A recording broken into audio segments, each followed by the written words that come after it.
Halo teman-teman, Assalamualaikum warahmatullahi wabarakatuh. Jumpa lagi dengan saya di channel 45 Kreatif, dengan saya Sigit. Kali ini saya coba mau review Mochin. Tapi bukan motor Cina ya teman-teman, tapi mobil Cina. Karena dulu waktu tahun 2000-an, saya SMA ataupun kuliah, Mochin itu identik dengan kata-kata dengan motor Cina. Namun kali ini mobil Cina akan kita bahas. Ini kita lihat unitnya ya. Nah, ini dia mobilnya teman-teman. DFSK. Kebetulan ini tipenya adalah Glory 560. Saya akan coba review mobil ini secara bertahap ya. DFSK. Singkatan Dongfeng Sokon. Mobil ini masuk di Indonesia kalau saya baca riwayatnya 2017. DFSK mendirikan pabrik ya kalau nggak salah di Banten dengan nama Sokon Indo. 2017 mereka masuk ke Indonesia dan memproduksi mobil ini. Mobil ini cukup menarik menurut saya. Kenapa? Karena harga pasarnya tidak terlalu mahal, namun tidak berarti kualitas mobil ini murahan. Coba ya kita mulai bahas satu demi satu. Oke, untuk kesempatan kali ini saya akan bahas mobil ini, namun untuk bagian eksterior, interior ataupun mesin saya hanya bahas sedikit-sedikit aja karena sudah banyak yang bahas ya. Mungkin saya akan lebih banyak bahas ke handling, rasa kita mengendarainya itu lebih saya tekankan. Jadi kita akan coba bahas mobil ini, tapi untuk eksterior dan lain-lain kita hanya bahas sekilas aja. Oke teman-teman, kita lanjut ya. Coba. Kebetulan yang saya bahas kali ini adalah DFSK 56 Glory 560, merupakan mobil SUV yang menjadi kompetitor, kalau saya baca-baca menjadi kompetitornya itu Rush ataupun Terios sejenisnya. Mobil ini dijual dari harga sekitaran 190 juta sampai 250 juta. Harga yang menurut saya untuk mobil ini cukup murah ya dibanding kompetitornya dengan fitur-fitur yang dia miliki di mobil ini. Oke, coba ya, saya akan coba bahas. Kita mulai dari eksterior. Tampak dari depan, mobil ini kalau menurut saya ada sentuhan-sentuhan ataupun contekan-contekan mobil-mobil Eropa. Ini kalau saya lihat depannya seperti mobil Mercy. Jadi memang desainnya ini mobil sedikit mencontek mobil-mobil Eropa ya. Kalau menurut saya dari depan, kalau kata saya seperti Mercy dengan lampu yang oke, proyektor udah oke. Kalau lampu panjangnya sama itunya masih biasa, dilengkapi dengan fog lamp dan juga ini lampu LED. Depannya cukup keren, menurut saya sih cukup keren ya. Untuk bagian samping, mobil ini cukup enak juga ya dilihat. Dia punya garis tegas dari sini ke sana, belakang. Dia punya over fender. Over fendernya, lalu di spion dada lampu. Dia handle-nya dia chrome. Lalu dia ada roof rail. Ini yang menarik, remnya juga disc brake depan belakang. Disc brake depan belakang dia. Remnya menarik, jadi harusnya memiliki pengereman yang cukup baik ya. Ke bagian belakang, bagian belakangnya banyak yang bilang mobil ini mirip-mirip mengambil dari Range Rover. Dari lampu bentuk-bentuk ininya banyak yang bilang seperti itu. Dengan warna two-tone. Di sini yang menarik ini dia emblem 7 tahun garansi atau 150.000 kilometer.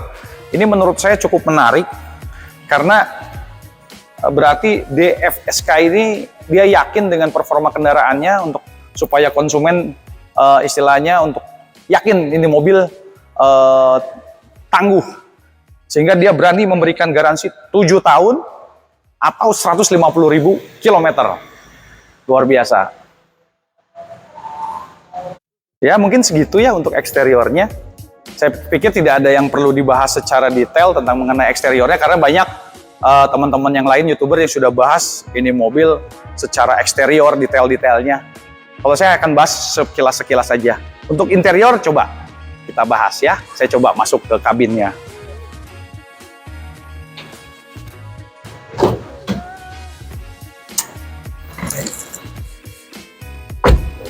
Ya, coba teman-teman, saya coba bahas ya interiornya. Seperti tadi yang saya bilang, bagian eksterior ya ada nyontek-nyontek seperti mobil-mobil Eropa ya. Bagian dalam pun menurut saya ini sama seperti nyontek-nyontek mobil-mobil Eropa. Saya ingat untuk MID seperti ini tuh ada di mobil BMW yang seri F30. Dengan ini nih, saya lihat ininya model-model bentuk tuas persnelingnya pun ini kayak BMW. Menurut saya ini kayak BMW seperti itu.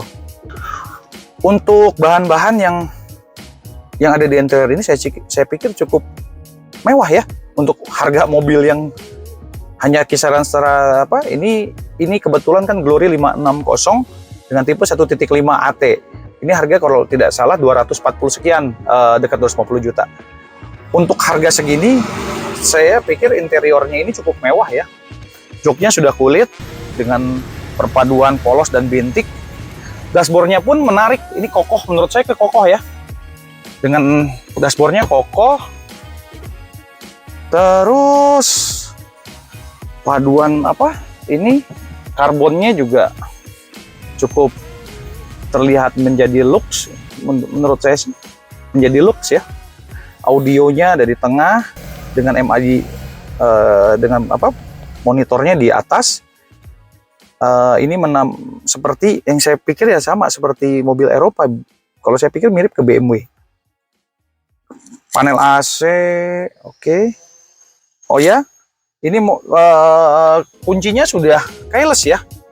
Nah, kita di sini tinggal stop engine. Ini bentuk kuncinya seperti ini. Kita mau hidupkan, tinggal injak rem. Yes, sudah nyala ya. Saya pikir untuk harga baru seperti 200 lebih itu menurut saya cukup mewah. Cukup mewah. Audio control sudah ada, terus ini untuk mengatur MID. Namun yang menarik di MID ini dia touchscreen. Nah, dia touchscreen ya. Kalau di BMW tidak. Kalau saya ingat di BMW tidak. Gitu. Apalagi yang saya bahas ya? Oh, ini rem tangan. Rem tangannya sudah elektrik. Nah, kita cukup tekan ke bawah, dia buka. Kita tekan ke atas, dia kunci. Kalau memang ke depan, nah teman-teman kalau yang ke depan, saya pikir ini pokoknya ngunci. Kita tinggal masukin D aja, gas sedikit, dia otomatis akan terbuka. Jadi nggak usah kita kalau mamanya pada saat kita nanjak ataupun lurus begitu, kita tidak usah injak rem terus pencet ini, tidak usah. Sebetulnya tinggal masukin D, gas sedikit, dia akan otomatis terbuka. Seperti itu. Lampunya sudah bisa diatur ya. Ini kita bisa atur naik turunnya, kita bisa kontrol lampunya. Seperti itu. Kita bisa kontrol lampunya. Lalu, ada yang cukup menarik. Kalau biasanya mobil Jepang nyalain lampu di saklarnya kita putar ke truk ke depan ya, kayak gini ya putarnya ya. Kalau ini kebalik, dia putarnya ke belakang, truk baru nyala. Sama seperti wiper pun sama seperti itu. Dan jadi kalau mobil Jepang wipernya kan kita dari atas ke bawah ya, truk intervalnya kita ke bawah ataupun yang low ataupun yang high. Ini kebalik dia ke atas. Nah seperti itu. Itu saja sih yang berbeda. Kalau menurut saya sih, kalau yang lain-lain Untuk ukuran harga segini mewah. Oke. Kita lanjut ke baris kedua.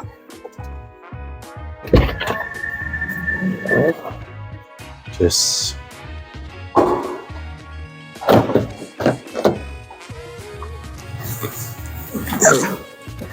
Oke, kita lanjut ke baris kedua ya.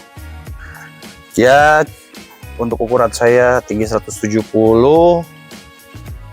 cukup nyaman ya, nggak terlalu kaku, nggak apa. Ini dia punya ketinggian juga masih oke lah. Dia punya headrest oke. Nah, di bagian AC dia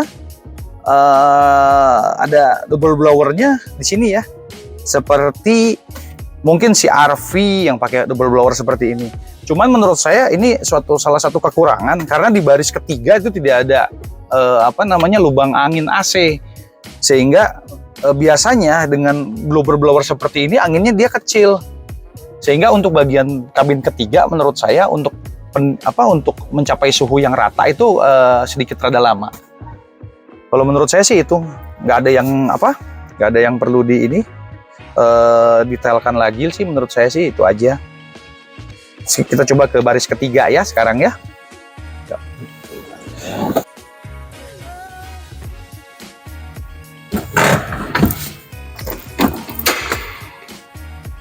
Aduh. Wow.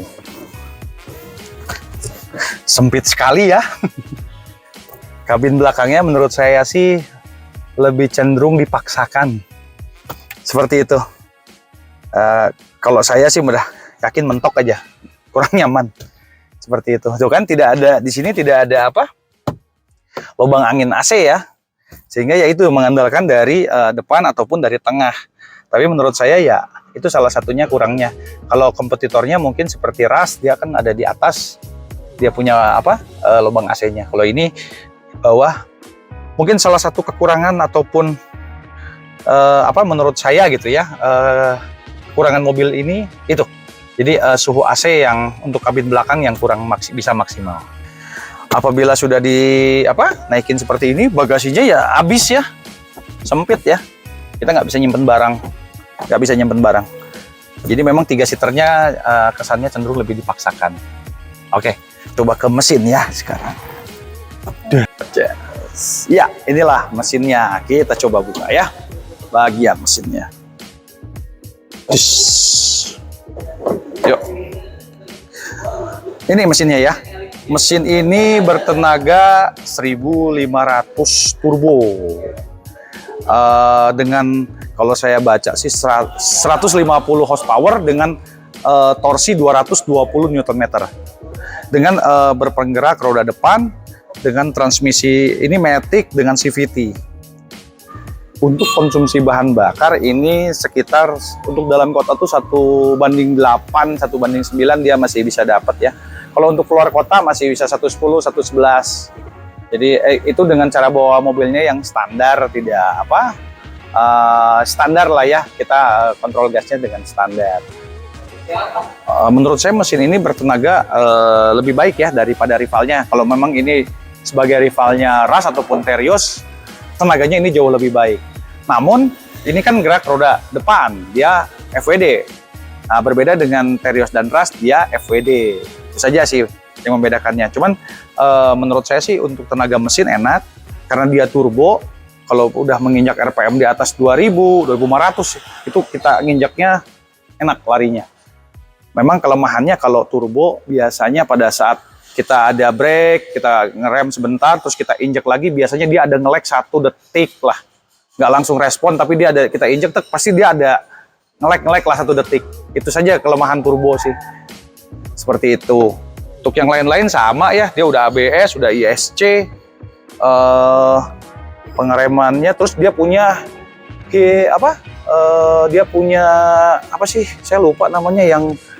Nah, dia kalau nanjak ya, kita nggak usah lepas gram. Hill hold control kalau nggak salah, betul nggak ya? Saya lupa HHC kalau nggak salah. Coba nanti dibuka lagi teman-teman, barangkali saya salah ya. Seperti itu. Kalau mesin seperti itu menurut saya sih nggak ada yang apa namanya ya, bukan nggak ada yang ini ya, maksud saya cukup tenaganya cukup baik. Saya akan lebih menekankan kepada sekarang kita bagaimana kita mengemudinya. Apakah ini mobil dengan harga segitu kita bisa mendapatkan mobil yang istilahnya harga murah tapi nyaman. Menurut saya, versi saya ya. Sekarang kita coba test drive ya. Oke. Yuk. Kita akan coba buat apa? Nyoba ya mobilnya, gimana suspensinya, handlingnya, dan apa kedap suaranya. Coba kita tes. Kalau menurut saya dia punya kaki sedikit apa keras ya, rada kasar kalau menurut saya sih seperti itu. Ini mobil tahun 2019, jadi udah kalau sekarang berarti sudah 3 tahun. Dengan kemarin sudah dicek semua, suspensinya bagus, shockbreaker semua bagus. Di pegangan setirnya enak karena dia bahannya ini kulit ya. Menurut saya sih enak. Di handle persneling dia sudah bisa menggunakan transmisi manual juga, tapi belum ada pedal shift ya di setirnya. Nah, kita bisa cuman hanya menggeser saja ke sebelah kanan, lalu kita bisa apa memainkan transmisi manualnya. Saya mau coba apa ngetes akselerasinya ya. Nah, coba gas.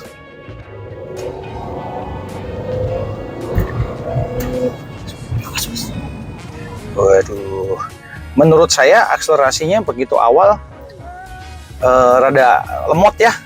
Untuk kalau pas kita lagi berhenti gitu kita coba gas langsung berakselerasi, karena memang ya ini juga CVT kan, jadi memang di bawah sedikit lemot. Namun pada saat dia sudah sampai di RPM 2000-2500 baru kerasa dia apa tenaganya keluar. Itu kalau menurut saya sih tenaga seperti itu.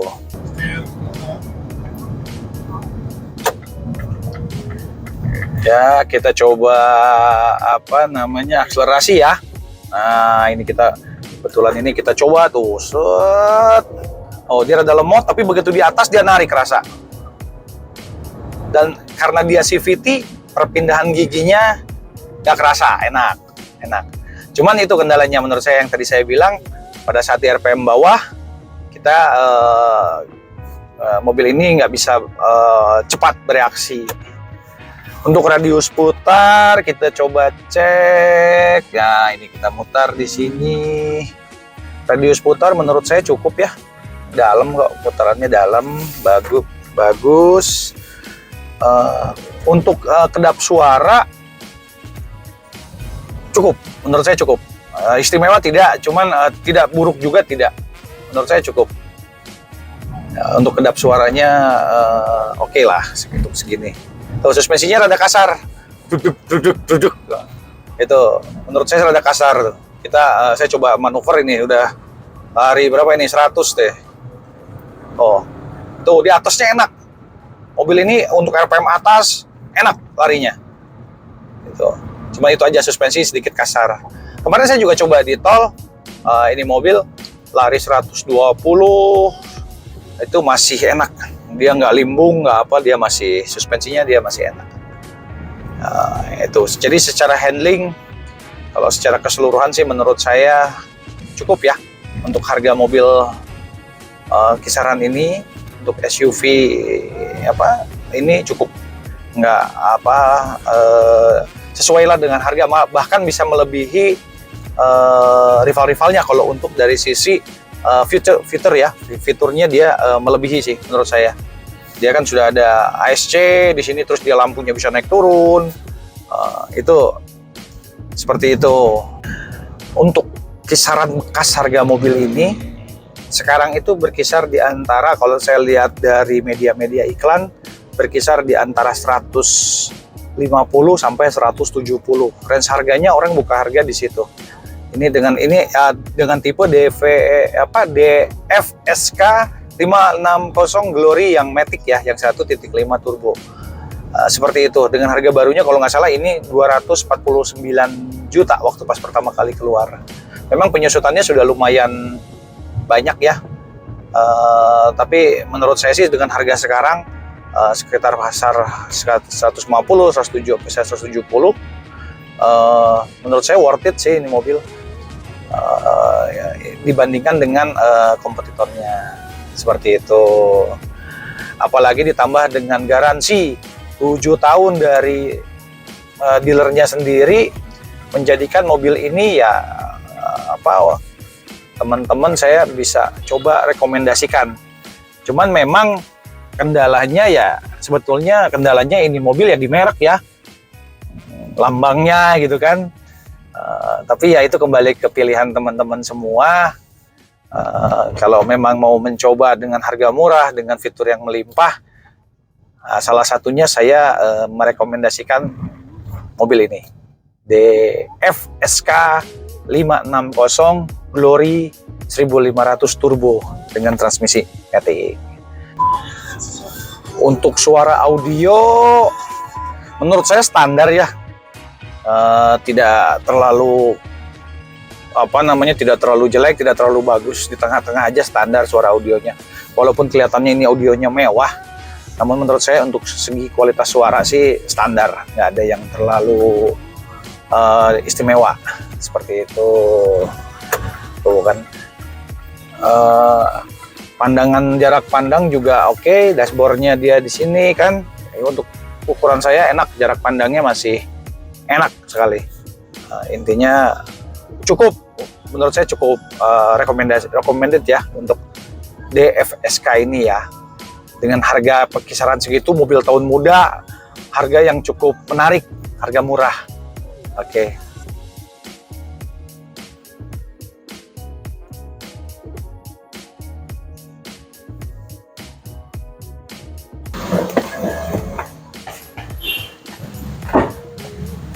Oke teman-teman, segitu aja review saya untuk kali ini untuk mobil DFSK Glory 560 1.5 turbo automatic.